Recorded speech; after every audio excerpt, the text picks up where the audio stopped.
आपल्या मनामध्ये बघा रोज कन्फ्युजन असतं, हे करू का नको करू, हो की नाही. खूप प्रश्न, खूप कन्फ्युजन रोजच्या जीवनामध्ये असतात की मी हे करावं की नाही. आणि ते कन्फ्युजन दूर होण्यासाठी मी तुम्हाला आजचा व्हिडिओ आणलेला आहे. अतिशय उपयुक्त माहिती आहे की आपले प्रश्न आपण आपल्या स्वामींना कसे विचारायचे, की जेणेकरून स्वामी योग्य मार्ग दाखवतील आणि आपण त्या योग्य मार्गावर जाऊ, की जेणेकरून मग पुढे आपल्याला संकट येणार नाही आणि तुम्हाला योग्य उत्तर आपले महाराज नक्की देतील. कारण आपल्या स्वामींना माहिती आहे की कोणाला कुठल्या वेळेस किती कोणत्या प्रमाणामध्ये द्यायचं हे आपले स्वामी ठरवत असतात. आपण किती पण मागितलं ना की देवा मला गाडी दे, देवा मला घर दे, देवा मला अमकं दे टमकं दे, पण तरी पण आपले स्वामी योग्य वेळेतच ज्याला त्याला जे ते देत असतात. कारण त्यांना माहिती की कोणाला केव्हा काय दिल्याने काय होणार आहे.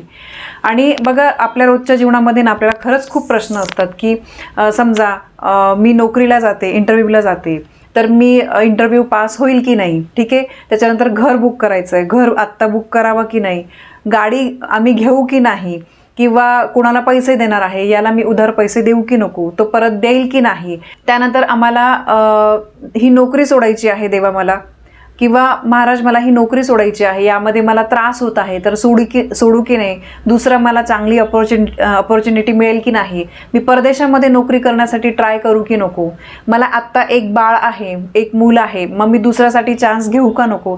असे बरेचसे प्रश्न आपल्या रोजच्या जीवनामध्ये आपल्याला पडत असतात. आणि आजकालचं लाईफस्टाईल आपण बघितली ना तर खरंच खूप कन्फ्युजन खूप आहे.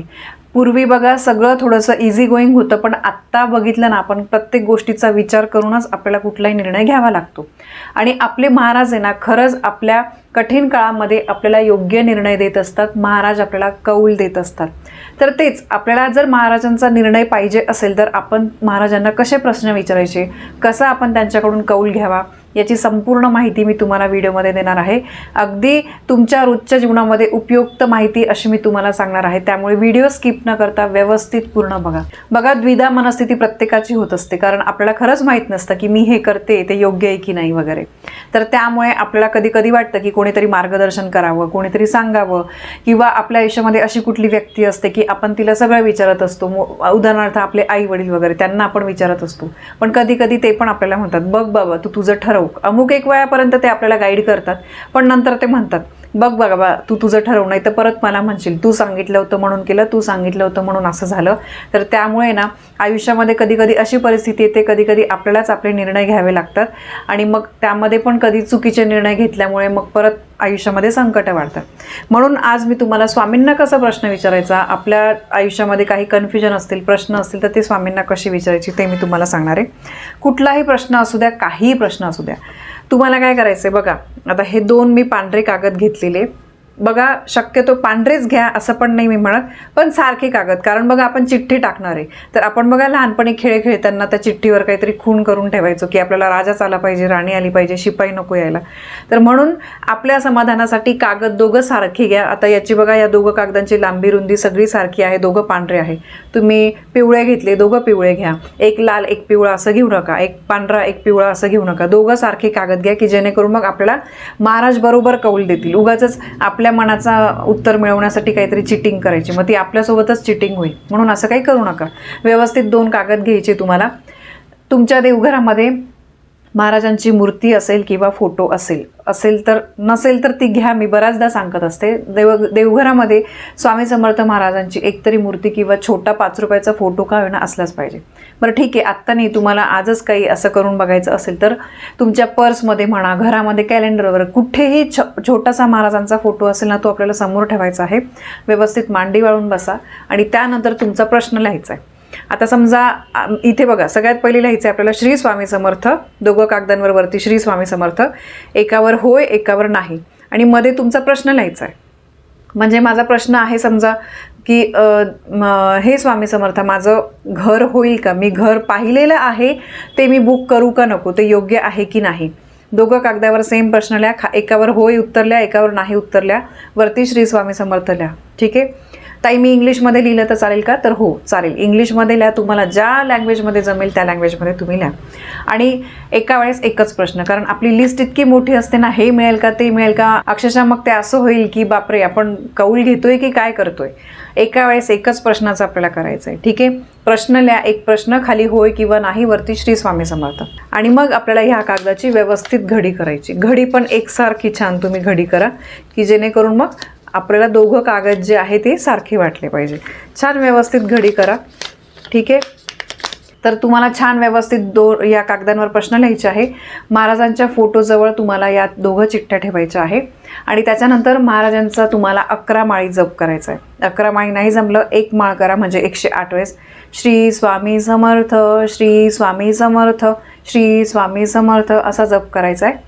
11 माळी किंवा 1 माळ नाही जमलं तर 5 मिनटं शांत बसून नामस्मरण करायचं आहे. त्यावेळेस मनात कुठलेही इतर विचार आणू नका की हे होईल का आणि मग काय आता उत्तर काय येईल वगैरे, काही नाही. ते 5 मिनटं आहे ना फक्त महाराजांना द्या, कारण महाराज आपल्या आयुष्याचा प्रश्न ते सोडवणार आहेत. तर त्यामुळे ठीक आहे. आणि त्यानंतर मग तुम्हाला त्या चिठ्ठ्या आणि महाराजांना प्रार्थना करायची आहे की हे स्वामी समर्था, मला तुम्ही जो निर्णय देणार आहे, अशी माझी इच्छा आहे, तर त्यामध्ये मी निर्णय घेऊ शकत नाही आहे. तर तुम्ही माझ्या आईवडिलांसारखे आहात, तर त्यामुळे मला योग्य तो निर्णय द्या आणि तुम्ही जो निर्णय मला द्याल तर तो मला मान्य असेल. आणि त्यानंतर तुम्हाला या चिठ्ठ्या ज्या आहे अशा छान हलवून तुम्हाला टाकायचं आहे. ठीक आहे, तुम्ही स्वतः टाका किंवा घरामध्ये इतर कोणी लहान मूल असेल त्यांना तुम्ही उचलायला लावा तरीसुद्धा चालेल. एक चिठ्ठी तुम्हाला उचलायची आणि त्यामध्ये मग तुम्ही प्रश्न बघायचा आहे की त्याचं उत्तर हो आलेलं आहे की नाही आलेलं आहे. आता बघा, मनासारखं उत्तर मिळालं की अरे वा छान छान छान छान. आणि समजा मनासारखं उत्तर नाही आलं तर मग म्हणजे काय हे असं काही नसतं वगैरे असं मनात आणू नका आणि नाराज पण होऊ नका. कारण काय, आज जो महाराज तुमच्यासाठी निर्णय घेणार आहे त्यामध्ये काहीतरी तथ्य आहे.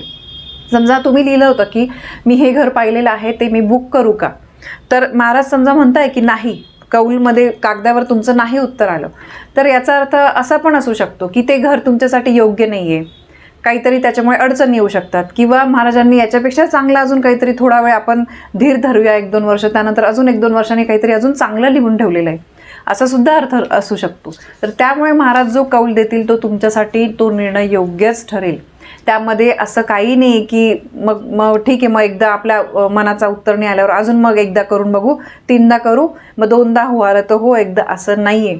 एकदाच करायचं, जे उत्तर येईल तो महाराजांचा तुमच्यासाठी निर्णय असेल आणि तो योग्यच निर्णय असेल. कारण बघा, महाराज आपल्यासाठी जे काही करतात ते विचारपूर्वक करतात. कोणाला किती कधी काय द्यायचं हे आपले महाराज ठरवत असतात. त्यामुळे आपण महाराजांना असं नाही म्हणू शकत की नाही हे काय हे कौल वगैरे हे चुकीचं आहे वगैरे, असं नाही आहे. तुम्ही करून बघा. मी तुम्हाला म्हणजे नेहमी सांगत असते, या ज्या गोष्टी मी तुम्हाला सांगते त्यातल्या 90-95% स्वतः गोष्टी मी करत असते. आणि कधी पण असे काही मोठे निर्णय घ्यायचे असतील, कधी पण कन्फ्युजन वाटलं, माझे मिस्टर आणि मी हा उपाय करत असते. आणि खरंच त्यामध्ये काहीतरी तथ्य असतं. तर मागे अक्षरशः काही अनुभव असे आहेत की घर घेण्याबद्दलचे, त्यानंतर काही गोष्टी अनपेक्षित होत्या की त्या माहिती पण नव्हत्या की असं होतील, मग हे योग्य आहे का नाही, या बाबतीचे बरेचसे निर्णय आम्ही महाराजांना विचारले आहे. त्यांनी दिलेल्या निर्णयानुसार आम्ही पुढचे निर्णय घेतले आणि ते योग्यच ठरलेले आहे. त्यामुळे आयुष्यामध्ये चांगलंच झालेलं आहे. म्हणून महाराज जो कौल देतात तर तो अतिशय योग्य निर्णय असतो. आणि बघा, तुमच्या मनासारखं उत्तर आलं तर चांगलं, आणि नाही जरी आलं तरी अजिबात नाराज होऊ नका, कारण तुमच्या चांगल्या भविष्यासाठी महाराजांनी आज तुम्हाला तो निर्णय दिलेला आहे. वाईट गोष्टींच्या बचावासाठी, अडचणीतून मार्ग काढण्यासाठी, पुढे संकट काहीतरी असतील म्हणून तुम्हाला महाराज काही गोष्टी तुमच्या मनासारख्या पण होत नाही त्यावेळेस ते त्यापासून तुम्हाला वाचवत असतात. म्हणून महाराजांचा जो काही निर्णय असेल तो तुम्हाला ॲक्सेप्ट करायचा आहे. आणि बघा, तुम्ही म्हणाल की ताई मी महाराजांची काही सेवा वगैरे करत नाही, तर मी तुम्हाला सांगेल, बघा, एवढे महाराज आपल्याला निर्णय घेण्यासाठी पण मदत करतात. तर रोज तुम्ही नाही नित्यसेवा तर कमीत कमी तुम्ही 1 माळ जप तरी महाराजांचा करत जा. 2-5 मिनटं आपल्या महाराजांना देत जा. आपल्या आयुष्याचं, आपल्या पूर्ण आयुष्य त्यांच्या हातामध्ये असतं. बऱ्याचशा ताई मला माहिती रोज नित्यसेवा करतात. स्वामी चरित्राचे 3 अध्याय, 11 माळी जप आणि तारक मंत्र ही आपली नित्यसेवा झाली.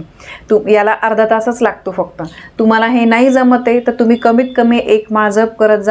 जप युनिट किंवा ते छोटं क्लॉक मिळतं त्याच्याने करा, बोटाने करा, कसंही करा, म्हणजे माळ नाही आहे चालेल का, तरी चालेल, पण जप करण्याला महत्त्व आहे. रोज नामस्मरण करत जा. नामस्मरणामध्ये इतकी ताकद आहे ना, ते कुठल्याही सेवेमध्ये नाही आहे.